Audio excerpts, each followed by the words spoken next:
Welcome back. Got a little spotlight review for you, made by Sanlinkee on Amazon for $29.99, and at the date of this recording, it has a $3 coupon. Got some stuff written down for you. I'll tell you about it. It's 6,000 lumen on high, 2,500 lumen on low. It's waterproof, IPX4 rated, 10,000 milliamp hour built-in battery. It does have an external charger.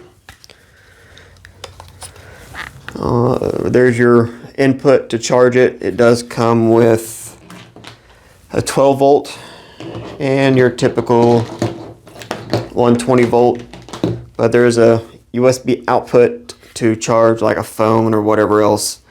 Know this, it is not a fast charge. I hook up my Galaxy S20 and it says slow charge, so keep that in mind. If you're wanting something for a fast charge, this is not going to do it for you. 16-hour runtime to 24-hour, depending on which mode you have it in. I'll show you. You can run it with the spotlight and with the lantern as well. So if you want to have both of them running,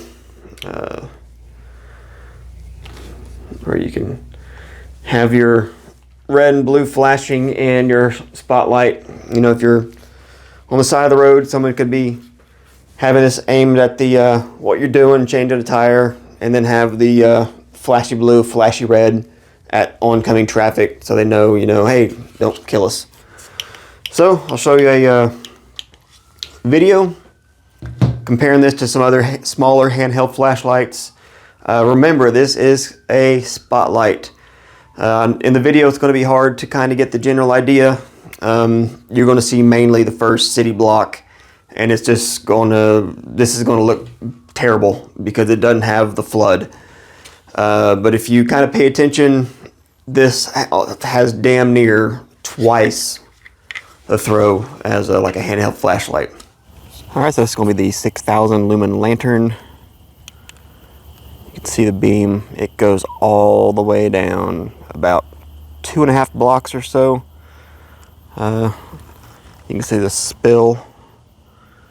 Not too bad. You can see the beam in the air compared to the spill. There's low. Show you the lantern real quick. There's the blue and red flashing. There's your high on the lantern.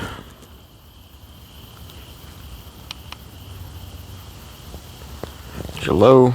I can compare it with a couple of different lights here. Let's go a little far. This is going to be about 4 city blocks.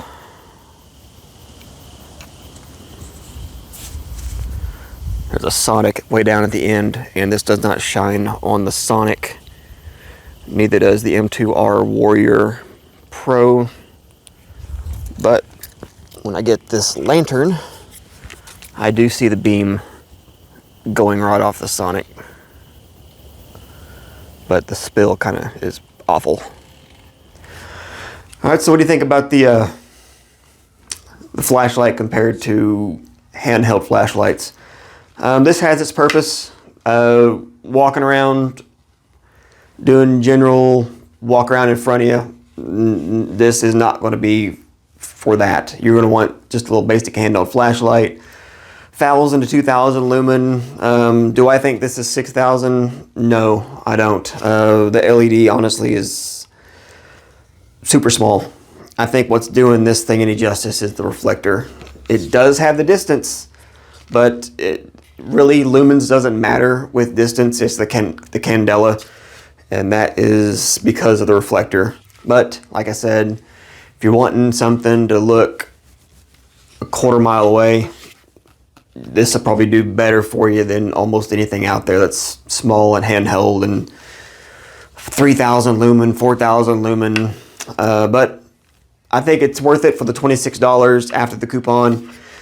If you're wanting to set this up, it does come with a little tripod, little plastic tripod. If you want to have this, you know, you're going to be shooting 100 yards at a deer stand, and having this aim steadily I think it would help, you know, aimed off at a plot or something. If you got a scope on your rifle and you're wanting to look down and have something that's not going to move, something that's, you know, this at 100 yards is going to have a nice pattern per se around your plot. But as a handheld flashlight, walking around, walking the dog, no, I do not recommend this whatsoever. But once again, everything has its purpose. This is ABS plastic from here forward. Plastic handle, aluminum body, plastic tail cap. I do think it's kind of weird they put a foam taped thing around the switches. If the switches would have been recessed, that would have fixed the whole issue there. Brass fitting for the tripod. You know, the rubber feet are fine. The rubber grommet going around everything seems okay. I think that's why it's only IPX4 rated. Splash on it, dump it underwater for any longer than 5 seconds is probably going to be a very bad thing to do. I've taken off the bezel, looked at it, taken out the reflector, looked at it. Not a whole lot in the whole world of gasket, but like I said, once again, you know, actual like half a second in the water or getting rain on it or sprayed might be okay. Don't leave this sitting out in the rain for, you know, an hour. But other than that, I think for what it is, it's really, really good. So, all right, check it out. If that's what you're interested in, stationary light, or to look out 100, 150 yards and have a decent beam. Definitely better than, you know, any sort of handheld light. So, get a look. We'll be seeing you.